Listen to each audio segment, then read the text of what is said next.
bwetandika okwogera Omulimisa aba atandise twogera ku bintu bya bulimi n'obulunzi twogera ku bigambo by'enkulaakulana sabiti ewedde nakuleetera omukugu ng'akubuulira ku nnyaanya ennyaanya zino mu ngeri ey'ekikugu omanye naddala endwadde kubanga zibatawaanya nnyo ate ne mukaaba nti mufiiriddwa kati tuga nti twagala twogere ku bintu ebirala olwaleero tugenda kutunuulira ebintu bisatu tugenda kutunuulira lwaki tolina kukamula nnyaanya ekyokubiri kiki ekibabula ennyaanya obubina n'ekirala okola otya okuyunga ennyaanya era migaso ki egirimu njagala tutambuliraawo leero tovaawo njawo tukwaniriza ku Bukedde TV akulaba ayagala okumanya amannya go omanyi TV akula bulala buli kiseera baaka balabye abapya waliwo mupya zaaga nti ye omukyalo oyo omuddugavu ne TV yinza okuba ekwerusa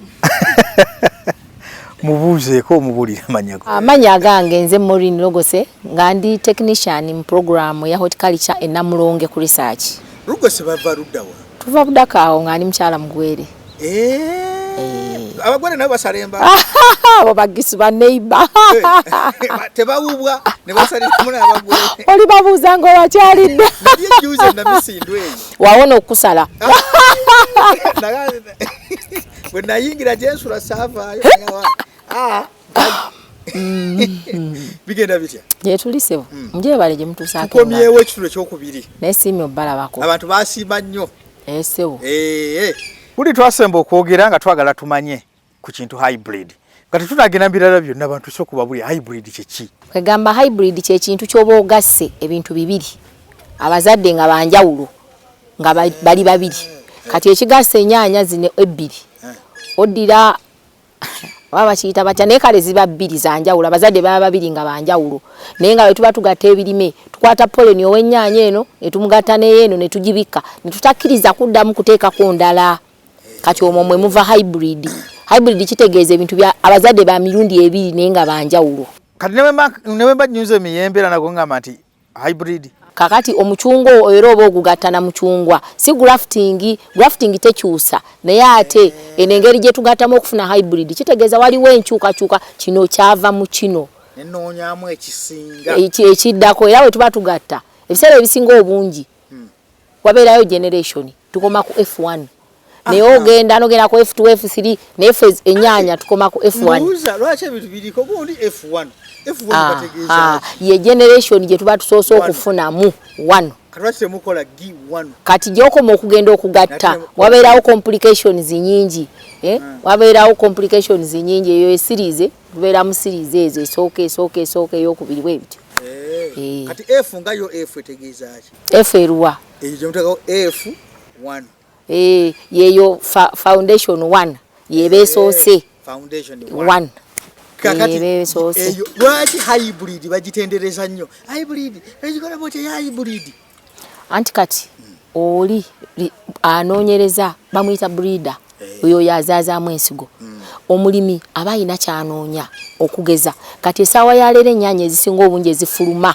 ogireka obulesi nemala ennaku 2 mwolu bagala ennyaanya ewangaala so edda kati ako bakayita oba mu Luganda bakayita bati naye ng'omuzungu akayita trait ako kemba njagalamu akawangaaza ennyaanya kati bwe mba ngenda okuzizaazaamu ako mba nnoonya ennyaanya erina quality eyo akalandira ako nenkateeka n'eno gwe gy'oyagala nenfunamu ekyo gwe nenkuwa ky'oba oyagala anoonyezaayo etawotokwa nenjigatta n'endala ng'ebala nnyo oba bwe bityo kati byebyo ebivaamu ebyo biba bya mirundi ebiri nga buli emu erinamu ekirungo kyayo oba characteristic yaayo mwatuffe enkola yaffe wano twemanyiridde okusimba ebintu ne tubiddamu kati mwe mutugamba tetukamula nnyaanya kati lwaki tetuzikamula ate nga tuzikamula zimera singa muzikola nga teziddamu ekyo si kirungi emera naye nga ebizibu eba ekyuse ebizibu bye yalina eri bye yalina n'eno bye yalina ebigattagatta era ebiseera ebisinga obungi bw'okamula ennyaanya erwala nnyo n'olumu tebugejja anti kati olwo eba ekyuse bw'eba ekyuka eddayo kati nga eddayo ku muzadde ku bazadde bombi jiini z'omuzadde zombi oba ozizzeeyo emabega kati kirungi in fact omulimi w'ennyaanya teyandika mudde na nnyaanya ye mulimi w'ennyaanya ayagala okufunamu teyandika ensigo okujjako ng'ekintu ky'oli mu kukozesa sikiriiko hybrid naye bwe kibeera hybrid tokamula. Kati biki ebitaliko hybrid? Waliwo ennyaanya nazo gye ziri nga zo teziri za hybrid okugeza MT56 si hybrid. Osobola omukamulamu emirundi gyo naye era ensigo egenda egwamu amaanyi neba nti tekubalira bulungi. So omulimi ali ku business abeere nga akozesa ennyaanya nga buli lwagenda okusimba asimba akasigo nga kapya. Ate bw'obanga ogula ensigo togulaako nsigo akasaketi nga kali bakayuzizaako gwe gulanye ennyaanya akasaketi ko nga kali sealed bulungi bwe kati.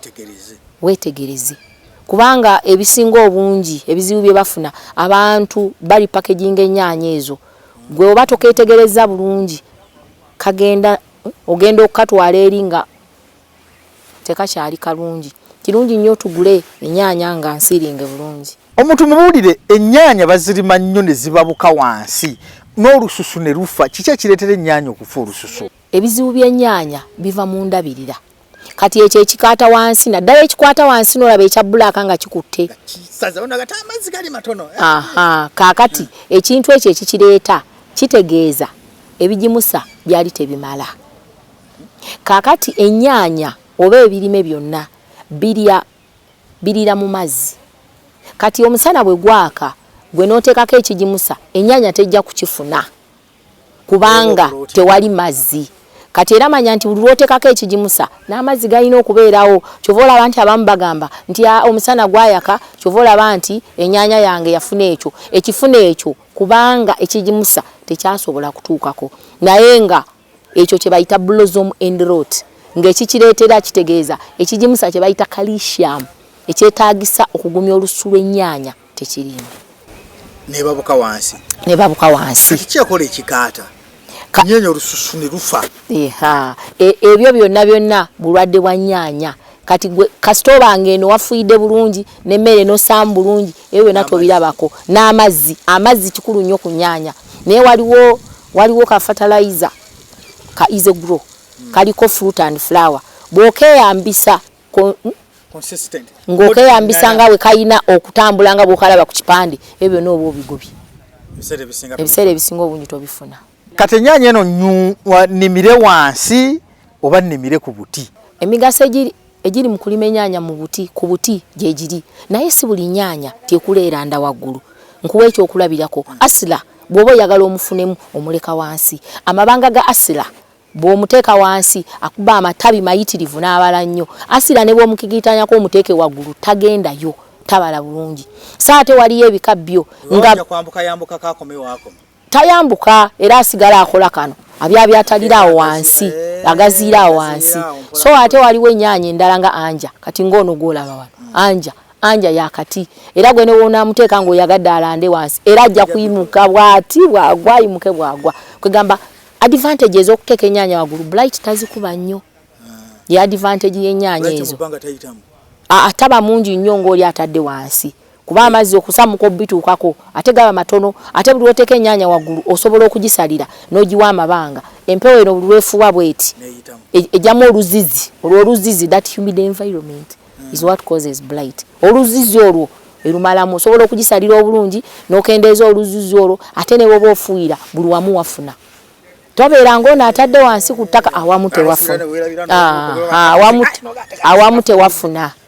Ya advantage y'ono atadde kuno. N'agifuuyira n'agimalako. Bwebwo obuntuntu obutonotono bwe butyo.